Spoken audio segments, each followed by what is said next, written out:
Hello students, myself Sumit, and in this video we have discussed about globalization and the Indian economy. Like वैश्वीकरण और भारतीय अर्थव्यवस्था के बारे में हम इस वीडियो में डिस्कस करने वाले हैं. जनरली ये है क्या? ओके, सो ये तो हम पढ़ते ही रहेंगे, लाइक ये है क्या, इसको हम समझते भी रहेंगे ये है क्या. बट सबसे पहले ये कि आप लोग कैसे पढ़ रहे हैं ना आप लोग, बिकॉज आपके एग्जाम्स हैं एंड आपके एग्जाम से रिलेटेड मैंने आपके लिए इकोनॉमिक्स का वीडियो लाया है, ठीक है, जिसमें हम डिस्कस करेंगे ग्लोबलाइजेशन वगैरह सब क्या है. लाइक ये हमारा पार्ट 1 है. लाइक पार्ट 2 जल्दी लेके आएंगे. पार्ट 2 में आपको थोड़ा और इसका आगे का जो भी पार्ट है उसे हम डिस्कस करेंगे. ओके, तो सबसे पहले ये कि आप लोग पढ़ाई कर रहे हैं कि नहीं कर रहे हैं, क्योंकि अभी के टाइम में आपको पढ़ना जरूरी है, ठीक है, क्योंकि आपके एग्जाम्स नियर है. ये पीक ऑफ टाइम है कि आप ज्यादा से ज्यादा पढ़ाई करें. ओके, क्योंकि अगर आप नहीं पढ़ाई करते तो लॉसेस हो सकता है. और अब आपके मन में यह आ रहा है कि भैया हमारा पढ़ने का तो मन ही नहीं करता है. यस, होता है, मेरे साथ भी हुआ था ऐसा. बट इसको आपको देखना कैसे, झेलना कैसे, उसे मैं बता दूं एंड अगेन हम इसको स्टार्ट करते हैं. ओके, तो मान लो कि तुम्हारा पढ़ने का मन नहीं कर रहा, तो तुम्हारे माइंड में एक चीज चलना चाहिए. क्या चलना चाहिए कि भाई जिस टाइम में तुम यहाँ पे बैठ के मजे मार रहे हो या फिर तुम कुछ भी कर रहे हो, ओके, लाइक गेम्स खेल रहे हो, आप बाहर घूम रहे हो, पार्क में घूम रहे हो, मॉल्स में घूम रहे हो एंड रोडों पे ऐसे भटक रहे हो, ठीक है, लेकिन आप ये मान के चलो कि उस टाइम में कोई व्यक्ति पढ़ाई कर रहा है ना कहीं बैठा हुआ है, तो आप ये मान के चलो कि नहीं भाई आपने उससे आगे निकलना है. ठीक है, आपने उससे आगे कब निकलोगे? जब आप चीजों को समझोगे एंड चीजों को पढ़ते हुए आगे बढ़ते चले जाओगे, तभी निकलोगे ना. अगर आप टाइम वेस्ट कर रहे हो, आप आगे निकल पाओगे? तो बिल्कुल भी नहीं, है ना. तो आप इस पे थोड़ा फोकस करके रखें एंड चीजों को पढ़ते हुए चले, बिकॉज टाइम बहुत ही कम है, पढ़ना काफी ज्यादा है. तो चलते हैं हम अपने मेन पॉइंट पे. क्या हमें डिस्कस करना है? तो in this video we have discuss about globalisation and the Indian economy. Okay, यानी कि वैश्वीकरण और भारतीय अर्थव्यवस्था के बारे में हम डिस्कस करने वाले हैं. लेकिन सबसे पहले ये जानना हमारे लिए जरूरी है कि वैश्वीकरण क्या है, क्योंकि जब तक हम ग्लोबलाइजेशन के बारे में नहीं जानेंगे तब तक हम कैसे इंडियन इकोनॉमी की बात कर सकते हैं. हम कैसे बोलेंगे कि भाई भारत की अर्थव्यवस्था में ग्लोबलाइजेशन का इंपॉर्टेंस है. तो सबसे पहले ये कंसर्न बनता है हमारा कि भाई हम ग्लोबलाइजेशन को समझे एंड एक एग्जैक्ट मीनिंग समझे कि what is the mean by globalization, what is the mean by liberalization and what is the mean by privatization. like वैश्वीकरण क्या है, निजीकरण क्या है एंड उदारीकरण क्या है. हम इससे कुछ बेसिक कॉन्सेप्ट तो जाने कि अगर हमने इससे कॉन्सेप्ट को ही नहीं जाना तो क्या हम ये उम्मीद रख सकते हैं कि हम इंडियन इकोनॉमी को अच्छे से जानेंगे, इंडियन इकोनॉमी के अंदर जो ग्लोबलाइजेशन के क्या इंपॉर्टेंस है उसे अच्छे से जानेंगे? तो ऐसा बिल्कुल भी नहीं हो सकता. ठीक है, तो बहुत ही ब्रीफली एंड बहुत ही शॉर्ट वे में समझाने की कोशिश करूंगा मैं आपको. जनरली ये है क्या? ओके, क्योंकि मोस्ट ऑफ द टाइम होता है कि हम सीधा चैप्टर्स को पढ़ने लगते, तो नहीं, क्योंकि हमने चैप्टर का मीनिंग नहीं समझा कि क्या है. तो मैं मीनिंग बताता हूँ पहले आपको. जो ग्लोबलाइजेशन है, ग्लोबलाइजेशन मतलब क्या है? ओवरऑल वर्ल्ड है, यानी कि ओवरऑल वर्ल्ड की इकोनॉमी है वो एक इकोनॉमी की तरह बन गई है. यानी कि देश की जो अर्थव्यवस्था है वो संसार की अर्थव्यवस्था यानी कि वर्ल्ड की इकोनॉमिक्स के साथ क्या हुई है? जुड़ गई है. It's known as the globalisation. तो पहले तो ऐसा नहीं था. क्या ऐसा था क्या? हम बात कर लेते हैं लाइक एंशिएंट टाइम की. क्या उस टाइम में भी ऐसा था क्या? तो ये उस टाइम में भी था ये ग्लोबलाइजेशन. क्या लोग जुड़ते नहीं थे क्या? रेशम मार्ग के बारे में आपने सुना होगा, सिल्क रूट के बारे में, उस टाइम में भी ग्लोबलाइजेशन था. लेकिन जिस तरीके से आज हाईलाइटेड ग्लोबलाइजेशन, उस टाइम पहले उस तरीके से हाईलाइट नहीं था. तो पहले भी ग्लोबलाइजेशन, बट उस टाइम में नहीं था. बट आज कुछ ज्यादा ही हाईलाइट हो गया है. देश की जो पूरी की पूरी इकोनॉमी है वो बेस्ड ऑन ग्लोबलाइजेशन. पूरी तरीके से किस पे बेस्ड हो गई है? ग्लोबलाइजेशन पे बेस्ड हो गई है. अब अगर आप ही मान के चलो कि बाहर की जितनी भी इंडस्ट्री है उसको इंडिया में आने नहीं दिया जा रहा, तो क्या इंडियन इकोनॉमी ग्रोथ हो पाएगी क्या? नरेंद्र मोदी जी 5 ट्रिलियन इकोनॉमी का सपना देख रहे हैं, क्या वो पूरा हो पाएगा क्या? नहीं. क्या अर्बनाइजेशन जो है वो क्या उतनी इंक्रीजमेंट हो पाएगी क्या? तो बिल्कुल भी नहीं हो पाएगी. क्या मल्टीनेशनल कंपनी क्या इंडिया आ पाएगी क्या? तो ऑल दिस तो क्वेश्चन मार्क लग जाते हैं कि नहीं आ पाएगी. ओके, तो हम ये जानेंगे कि ग्लोबलाइजेशन क्या है एंड उसके क्या क्या इम्पैक्ट्स जो हमें देखने को मिल रहे हैं उसको हम समझेंगे. हमारा पार्ट 1 बेसिकली ग्लोबलाइजेशन पे ही होगा एंड अगेन जो हम सेकंड पार्ट बनाएंगे उसमें हम ऑल दिस टॉपिक को डिस्कस करते हुए चलेंगे एंड इसे चैप्टर को हम क्लियर करेंगे. Okay, so first of all कौन सा चैप्टर हम डिस्कस कर रहे हैं? यूनिट 4. क्या है चैप्टर का नाम? Globalisation and the Indian economy.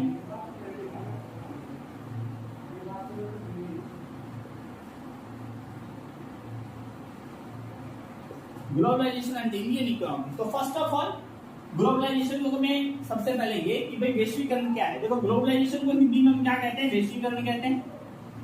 वैश्वीकरण यानी कि पूरे विश्व का एक करण हो गया। दो शब्द देखने को मिल रहा है, एक तो विश्व देखने को मिल रहा है, उसका एक करण देखने को मिल रहा है, यानी कि पूरा विश्व एक हो गया है। तो इस पार्ट ऑफ द ग्लोबलाइजेशन। तो ग्लोबलाइजेशन है क्या, तो एज अ वे देश की अर्थव्यवस्था को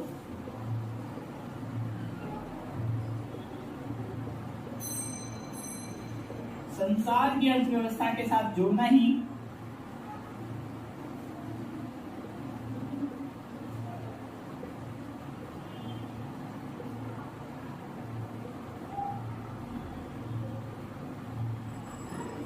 वैश्वीकरण कहलाता है।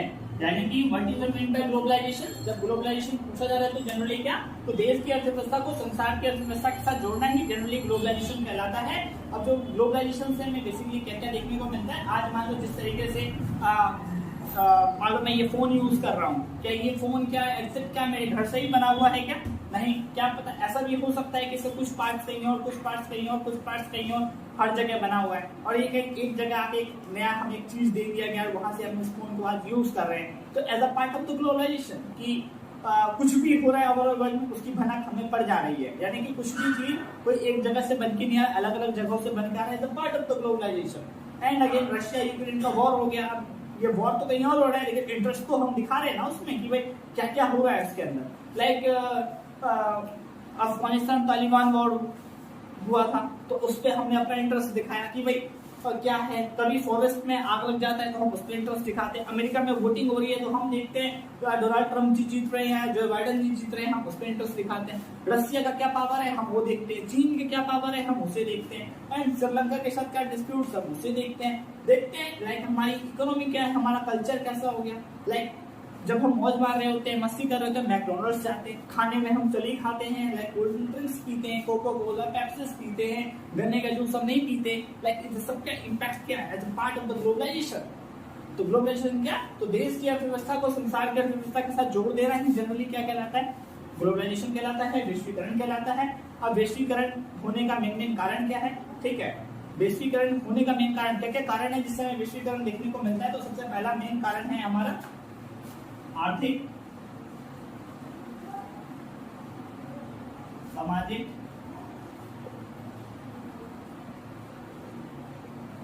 सांस्कृतिक, राजनीतिक।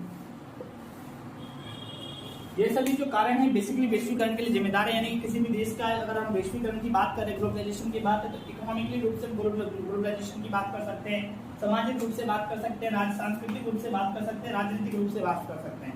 ठीक है, अब मान लो आर्थिक रूप से हम कैसे बात करेंगे। जनरली अगर आपको ये देखिए, अगर मुझे कोई लोन चाहिए किसी देश से क्या लोन चाहिए मुझे, मान लो वर्ल्ड बैंक मैंने ऑलरेडी बनाया हुआ है, वर्ल्ड बैंक के ऊपर, वर्ल्ड बैंक दे सकता है, IMF दे सकते हैं, तो अब मुझे उनसे ही कुछ हेल्प चाहिए, तो जनरली मैं क्या करूंगा, तो मैं तो उनसे हेल्प लूंगा ना।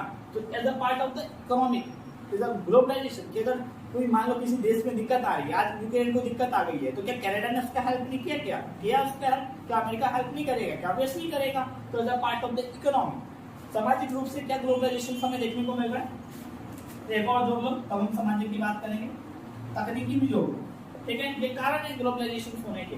सामाजिक रूप से क्या है, तो सामाजिक रूप से ये कि भाई हमारे जो सोशल कल्चर, सोशल फैक्टर्स वगैरह हैं, सोशल चीजें हैं, उनके साथ भी इंटरलेट हो जाती है, मिल जाती है।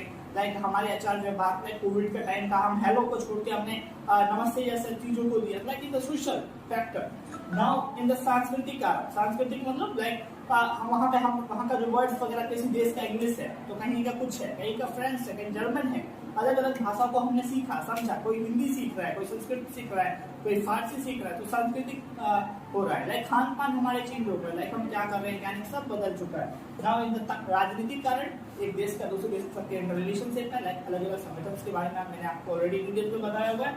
एंड तकनीकी कारण, टेक्नोलॉजिकल चेंजेस, ये भी as a part of as a globalisation. Okay, तो ग्लोबलाइजेशन इन कारणों से जनरली देखने को मिल रहा है। एंड अगेन मैंने आपको बताया जो ग्लोबलाइजेशन है वो जनरली है क्या, एंड ग्लोबलाइजेशन की हिस्ट्री क्या है। तो ग्लोबलाइजेशन की जो हिस्ट्री है जनरली ये आज से कोई नया टॉपिक नहीं, नया विषय नहीं कि आज जनरली ग्लोबलाइजेशन को हमें देखने को मिलता है, वैश्वीकरण आज देखने को मिलता है, बल्कि ये इतिहास का ही एक पार्ट है। लाइक जब आप सिल्क रूट्स की बात कर रहे होते या फिर किसी भी सिविलाइजेशन की बात की जिसमें लोग ट्रेड करते थे एक दूसरे से as a part of the globalisation, ठीक है।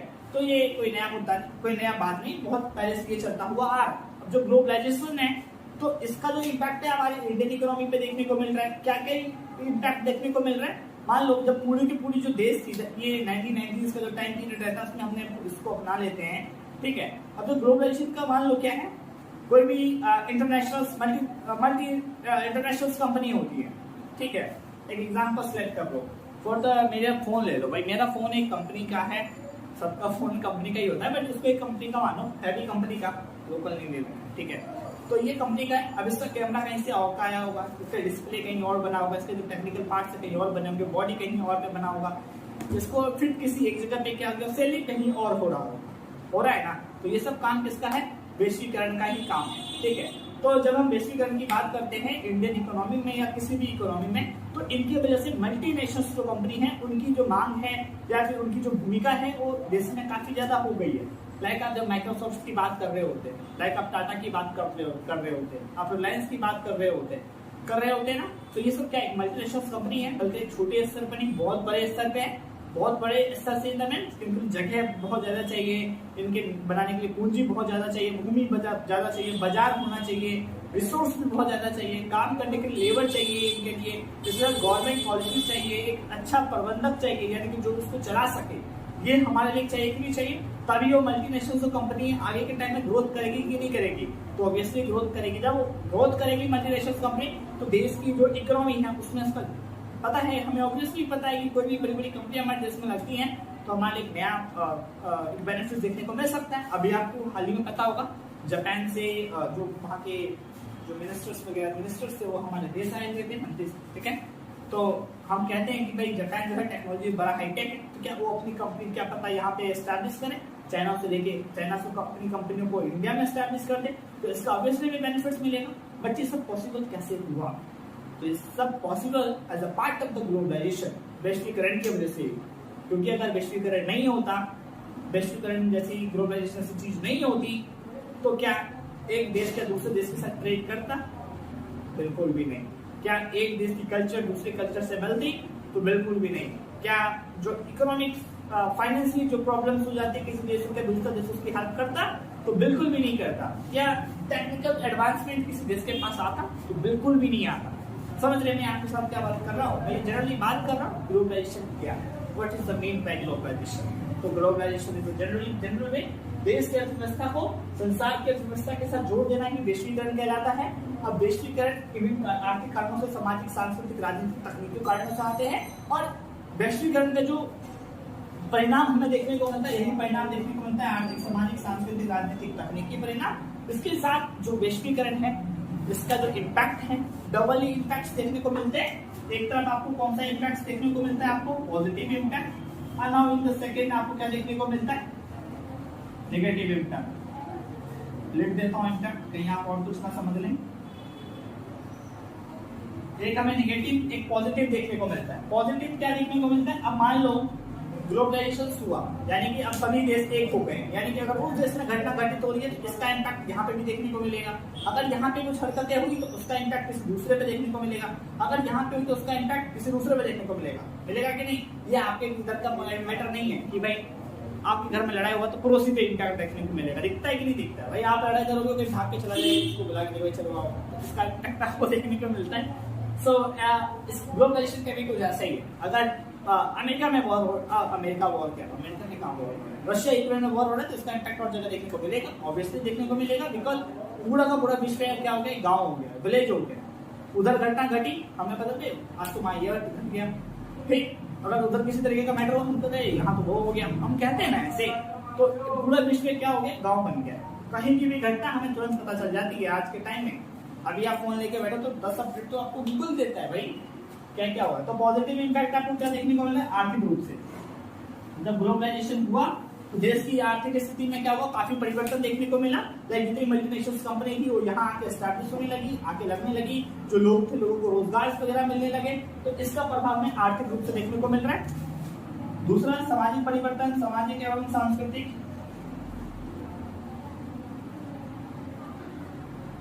सामाजिक और सांस्कृतिक रूप से हमें आर्थिक रूप से क्या देखने को मिला, रोजगार देखने को मिला। अर्थव्यवस्था जो है सुदृढ़ होती गई, मजबूत होती चली गई। ठीक है, सामाजिक एवं सांस्कृतिक में क्या हुआ, लोगों ने भाषा को सीखा। ठीक, लोगों में संस्कृति का विकास हुआ, अलग संस्कृति का क्या होने लगा, विकास होने लगा।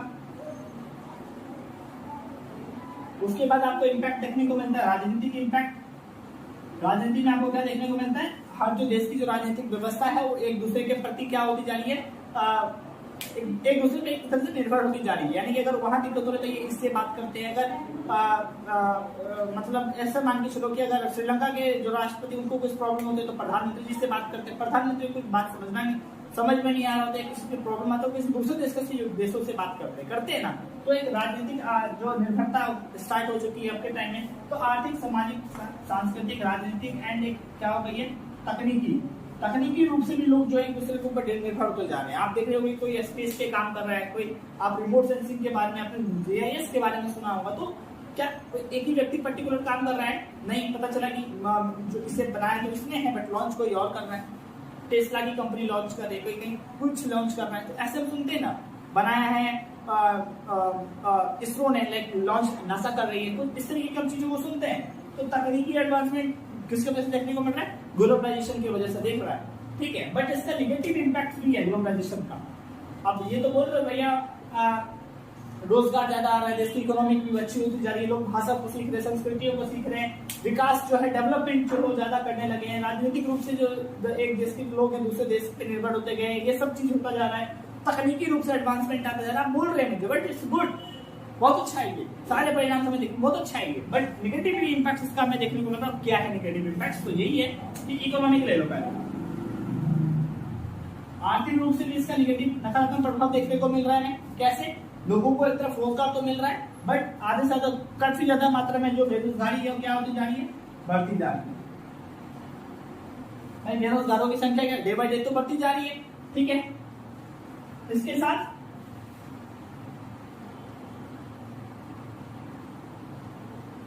कंपनियों की महत्ता, सरकार की शक्ति में कमी।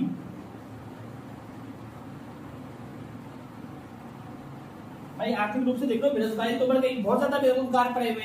लाइक इसके साथ क्या, कंपनी की महत्ता जो है उसमें भी कमी आ गई है। लाइक जो कंपनी का जो महत्व है, कंपनी की महत्ता कमी नहीं, सॉरी कमी का, कंपनी की जो महत्ता है उसमें इंक्रीजमेंट आ गया, बढ़ गया है। सरकार की जो शासन की जो शक्ति थी, शासन तो कर रही है, जो शक्ति थी उसमें कमी आती जा रही है। यानी कि उनकी जो निर्भरता है वो किस पे होती जा रही है, कंपनियों के ऊपर बेस्ड होती जा रही है। दूसरा क्या हो जा रहा है, सामाजिक सांस्कृतिक में आप लोगों को ऑलरेडी पता है, हमने अपनी संस्कृति को भूल गए, हमने अपनी संस्कृति को याद ही नहीं किया, बट हमने दूसरे की संस्कृति को अपना लिया। लाइक हम हिंदी को बढ़ाने की नहीं सोच रहे हैं। ठीक है, हम हिंदी को बढ़ाने की नहीं सोच रहे हैं, लेकिन हम इंग्लिश को अपना लिया हमने। हम गन्ने का जूस नहीं पी रहे, हम कोल्ड ड्रिंक पी रहे हैं। ठीक है, उसके साथ अगर आप बात करें इंडियन फूड्स की, जो तो अभी भूल ही गया है, तो हम भुजिया वगैरह तो हम नहीं खाते हैं, बट चिली पोटैटो हम खा लेते हैं, टिक्की खा लेते हैं। तो आपको समझना चाहिए कि सामाजिक सांस्कृतिक चेंजिंग देखने को मिल रहा है, हमें नेगेटिव इम्पैक्ट देखने को मिल रहा है, तकनीकी इम्पैक्ट देखने को मिल रहा है, एज वेल एज पेटेंट जो करवा रहे हैं। भाई हमारे बहुत सारे रिसर्चर्स हैं, पेटेंट्स वगैरह करवा रहे हैं, बट लगता है कि वो रिसर्च तो कर रहे हैं बट उनकी कई चीजों को पेटेंट करवा लिया जाता है। जैसे नीट को लेकर अमेरिका कहता है कि हमारा ये है, कहता है कि नहीं कहता। तो इस तरीके की जो घटना है एज अ नेगेटिव इम्पैक्ट देखने को मिलता है। राजनीतिक भी इम्पैक्ट आपको देखने को मिल सकता है। राजनीतिक रूप से मैंने बताया, क्या बताया भाई, सरकार जो है अपने आपको सीमित कर लिया है, बाजारों को, मार्केट को ऊपर छोड़ कर आप चलाओ, देश चलाओ। भाई देश तो हम ऊपर से तो सरकार है बट अंदर से कोई और हो सकता है। ग्लोबलाइजेशन का तो ये निगेटिव इम्पैक्ट हमें देखने को मिल रहा है। ठीक है, तो जनरली क्या डिस्कस किया है हमने, तो डिस्कस ये किया है कि ग्लोबलाइजेशन क्या, what is the mean bye वैश्वीकरण, क्या है वैश्वीकरण। तो वैश्वीकरण देश की अर्थव्यवस्था, संसार की अर्थव्यवस्था के साथ जोड़ देना। वैश्वीकरण क्या, तो पूरा का पूरा जो वर्ल्ड है वो एक गांव की तरह बन गया है। अगर वहां पे कोई घटना घटित होती है तो उसका इम्पैक्ट यहाँ देखने को मिलता है। किन कारणों से वैश्वीकरण, तो ये फैक्टर्स हैं वैश्वीकरण के लिए, आर्थिक, सामाजिक, सांस्कृतिक, राजनीतिक, तकनीकी कारण, एज वेल एज जो वैश्वीकरण है वो आज का कोई विषय नहीं, ये काफी पहले टाइम से था, बट करंटली हम इसको ग्लोबलाइजेशन का नाम दे दिए हैं। था वो पहले से, लाइक नेशन रूल्स के बारे में आपने सुना होगा, सिविलाइजेशन के बारे में सुना होगा आपने, वहां पे ये पहले से था, बट आज हमने इसको एक टेक्निकल वर्ड दे दिया है। लाइक इसका जो इम्पैक्ट है, पॉजिटिव इम्पैक्ट देखने को मिलता है, निगेटिव इम्पैक्ट देखने को मिलता है। ओके, तो होप्सो आपको ग्लोबलाइजेशन समझ में आ गया होगा। Now the second topic we have discuss, what is the meaning of liberalisation. क्या है लिबरलाइजेशन, क्या है उदारीकरण। भाई उदारीकरण को समझना भी तो बहुत जरूरी है। इंडियन इकोनॉमी में बात करेंगे अभी हम, तो हमने यही नहीं समझा तो कैसे। उदारीकरण का मतलब यह है कि जो भी कंपनी आ रही है उनसे किसी भी प्रकार का कर नहीं लेना, यानी कि जो भी यहाँ आके एस्टेब्लिश कर रहा है अपनी कंपनी, उनको कर मुक्त कर देना, टैक्स नहीं लेना, ठीक है। तो यही है जनरल उदारीकरण, यानी कि उद्योगों पर सभी प्रकार के जो प्रतिबंध है, जो उनके ऊपर प्रतिबंध लगाए गए हैं, उन्हें क्या कर देना, उनसे मुक्त कर देना। भाई आओ तुम लगाओ एंड लगे रहो मुन्ना भाई, ऐसे लगे रहो मुन्ना भाई। तो लाइक इसे मुन्ना भाई मत समझो, उदारीकरण है, यानी कि जो भी उद्योग है उनके ऊपर से सभी प्रकार के प्रतिबंधों को हटा देना, जनरल उदारीकरण है। इसके साथ जो दूसरा मैंने टेक्निकल वर्ड्स आपके सामने लाया था, निजीकरण, जैसे इंग्लिश में प्राइवेटाइजेशन कहते हैं, इसको लिबरलाइजेशन कहते हैं, और ग्लोबलाइजेशन आपको पता है जिसे वैश्वीकरण कहते हैं। तो निजीकरण क्या है, चीजों को निजी क्षेत्रों में लेके आना, या फिर चीजों का निजीकरण करना, निजी करना, लाइक गवर्नमेंट का हस्तक्षेप कम करके उसे पूर्ण रूप से प्राइवेट कर देना। गॉट इट, क्या कह रहा हूं मैं। तो ओके, तो जनरली हमने जो डिस्कस किया ग्लोबलाइजेशन, उदारीकरण, निजीकरण पे डिस्कस किया, बट हमने ग्लोबलाइजेशन पे ज्यादा फोकस किया, बिकॉज ग्लोबलाइजेशन के साथ ही हमें इंडियन इकोनॉमी को पढ़ना है, globalisation and the Indian economy. अब इस चैप्टर में जो हमें समझना है, इस चैप्टर का हमारा अप्रोच क्या हो सकता है, क्या क्या हम सीखेंगे इस चैप्टर में, मतलब आउटकम्स क्या मिल सकता है हमें चैप्टर से। तो बहुत सारे आउटकम्स है, लाइक आपकी एक अंडरस्टैंडिंग बनेगी what is the meaning by globalisation and multinational company क्या होता है वर्ल्ड ट्रेड ऑर्गेनाइजेशन, कैसे देश व्यापार करता है, एंड क्या क्या बेनिफिट्स देश को देखने को मिलता है, और किस तरीके से इंडिया जो है ग्लोबलाइजेशन से बेनिफिट्स ले रहा है। इससे आपको थोड़ा एक आइडिया मिलेगा, एक समझ बनेगी, एंड आप उसे किसी को एक्सप्लेन भी कर सकते हैं, कहीं लिख भी सकते हैं, ठीक है। तो होप्सो कि आपको हमारा ये वीडियो जो है, ये जो आज हमने बताया इस वीडियो में, आपको ये समझ में आया होगा। एंड तो ये सब आवर पार्ट 1, ये हमारा पार्ट 1 है, एंड पार्ट 2 हम नेक्स्ट वीडियो में डिस्कस करेंगे क्या है इससे रिलेटेड और अप्रोच। बट पहला ये था कि आपको एक अंडरस्टैंडिंग, आपकी अंडरस्टैंडिंग डेवलप करना, कि भाई आप चीजों को समझ कैसे रहे, ठीक है। तो समझना क्या है आपको इस चैप्टर में, एक हल्का हल्का अप्रोच था कि क्या क्या समझना है आपको। तो मिलते हैं नेक्स्ट वीडियो में, तब तक के लिए धन्यवाद।